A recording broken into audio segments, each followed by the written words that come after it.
tous, bien-aimés, j'espère que vous allez bien aujourd'hui. Alors du coup, aujourd'hui, nous sommes dans 2 Rois chapitre 2, et on voit ici avec quelle détermination Élisée va suivre Élie pour obtenir son manteau, et finalement, il va obtenir le manteau d'Élie. Gloire à Dieu. Aujourd'hui, je vais parler de suivre Jésus, et j'aimerais qu'on s'inspire de la détermination d'Élisée aujourd'hui. Gloire à Dieu. Donc premièrement, pour suivre Jésus, eh bien, il faut être déterminé. Comme Élisée, il faut être déterminé. On voit la détermination d'Élisée ici. Au verset 2, Élisée répondit: L'Éternel est vivant et ton âme est vivante, je ne te quitterai pas.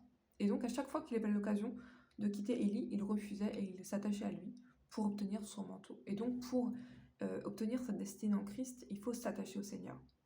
C'est un cheminement. La destinée, c'est un cheminement. Dieu a un plan pour nous, il a un plan pour moi, il a un plan pour vous, mais il faut suivre son chemin et parfois c'est difficile. Et il faut dire: je ne te quitterai pas.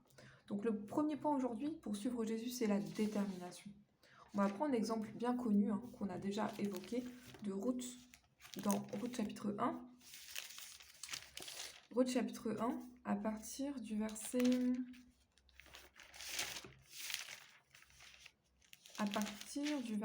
15. Naomi dit à Ruth: Voici ta belle-sœur est retournée vers son peuple et vers ses dieux. Retourne comme ta belle-sœur. Mais Ruth répondit: Ne me presse pas de te laisser, de retourner loin de toi. Où tu iras, j'irai, où tu demeureras, je demeurerai. Ton peuple sera mon peuple, et ton Dieu sera mon Dieu. Où tu mourras, je mourrai, et j'y serai enterré. Que l'Éternel me traite dans toute sa rigueur, si autre chose que la mort vient à me séparer de toi. Donc c'est un peu ce qu'on doit dire au Seigneur. D'ailleurs, en vérité, non, je vais parler de ça tout à l'heure, mais en vérité, c'est stupide de s'éloigner du Seigneur. Où est-ce que, comme les disciples, je vais les citer tout à l'heure, comme les disciples l'ont dit, où est-ce qu'on peut aller? Où irions-nous? Est-ce qu'on va aller auprès du diable?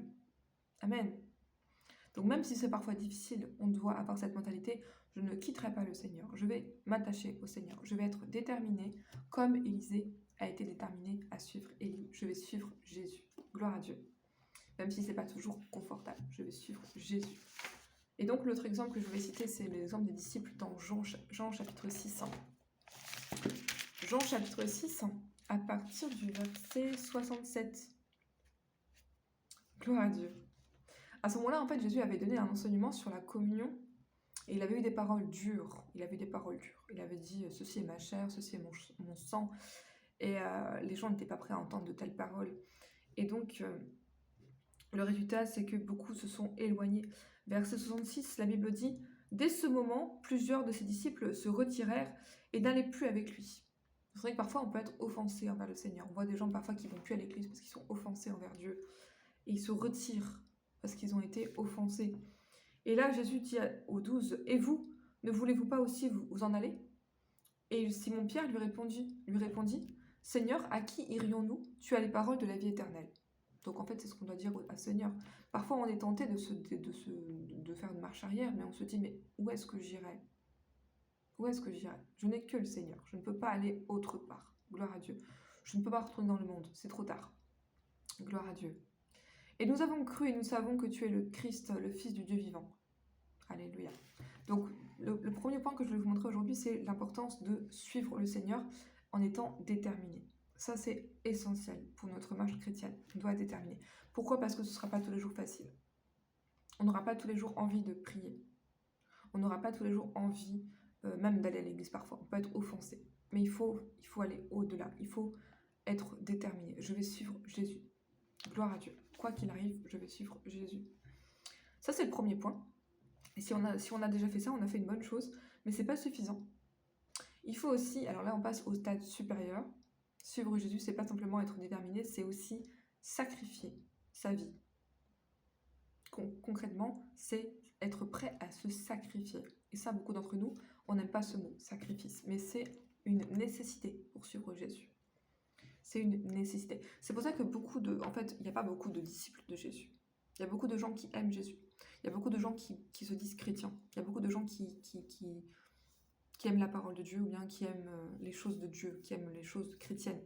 Mais il n'y a pas beaucoup de vrais disciples. Parce qu'un disciple, c'est quelqu'un qui a sacrifié sa vie pour suivre Jésus, qui est prêt à tout laisser. Et en fait, il y a un homme dans la parole de Dieu qui est un exemple pour nous, qui a failli au test du disciple-là. C'est le jeune homme riche qu'on a déjà cité il n'y a pas longtemps Marc, chapitre 10. Ce jeune homme, en fait, a échoué au test de Jésus pour le suivre. Parce que pour suivre Jésus, il faut se sacrifier.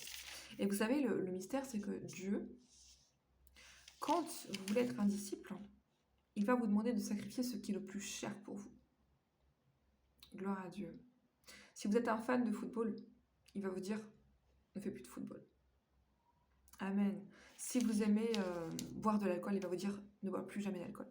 C'est fini. Toi, c'est fini. Tu ne bois plus jamais d'alcool. Tu vas boire de l'eau. Amen. Ou du coca. Gloire à Dieu. Non, mais je plaisante, mais c'est vraiment la chose. Parfois, ça peut être un ami qui vous est très très cher, et Dieu va dire non, si tu veux vraiment me suivre, tu vas te séparer de cette personne. Amen. Et là, vous vous dites waouh, là, je suis face à un dilemme. Est-ce que vraiment je suis prêt à sacrifier pour suivre Jésus? Marc chapitre 10. Marc chapitre 10, à partir du verset 17. Comme Jésus se mettait en chemin, un homme accourut et se jetant à genoux devant lui. Il dit, « Bon maître, que dois-je faire pour hériter la vie éternelle ?» Jésus lui dit, « Pourquoi m'appelles-tu bon? Il n'y a que Dieu qui est bon. Tu connais les commandements. Tu ne commettras point d'adultère, tu ne tueras point, tu ne déroberas point, tu ne diras point de faux témoignages, tu ne feras tort à personne, honore ton père et ta mère. » Il lui répondit, « Maître, j'ai observé toutes ces choses dès ma jeunesse. » Jésus l'ayant regardé les mains et lui dit, « Il te manque une chose. Va, vends tout ce que tu as, donne-le aux pauvres, et tu auras un trésor dans le ciel, puis viens et suis-moi. » Mais affligé de cette parole, cet homme s'en alla tout triste, car il avait des grands biens. Donc cet homme, en fait, a échoué le test. Il n'a pas pu suivre Jésus. Parce qu'il n'était pas prêt à sacrifier ce qu'il avait de plus cher, et lui, c'était ses richesses. Et vous savez, on ne peut pas se moquer de Dieu. Dieu sait parfaitement ce qui est le plus cher pour nous. Dieu sait parfaitement ce qui est le plus important dans votre vie, à vos yeux. Et c'est cette chose-là qu'il va le demander.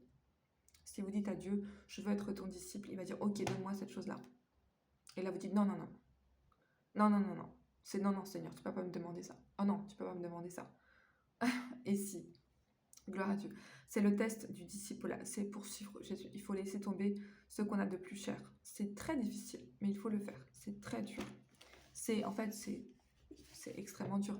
Vous imaginez bien que quand Dieu a demandé à Abraham de sacrifier Isaac, vous savez que là, Abraham a dû, il a dû faire taire toutes ses émotions. Enfin, c'était vraiment inhumain ce qui s'est passé ici.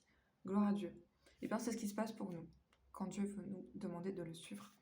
Luc 14, je m'arrêtais là pour aujourd'hui. Ça peut être très réjouissant aujourd'hui, n'est-ce pas?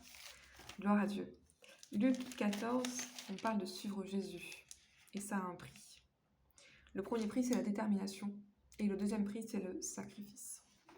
Luc 14, à partir du verset 27.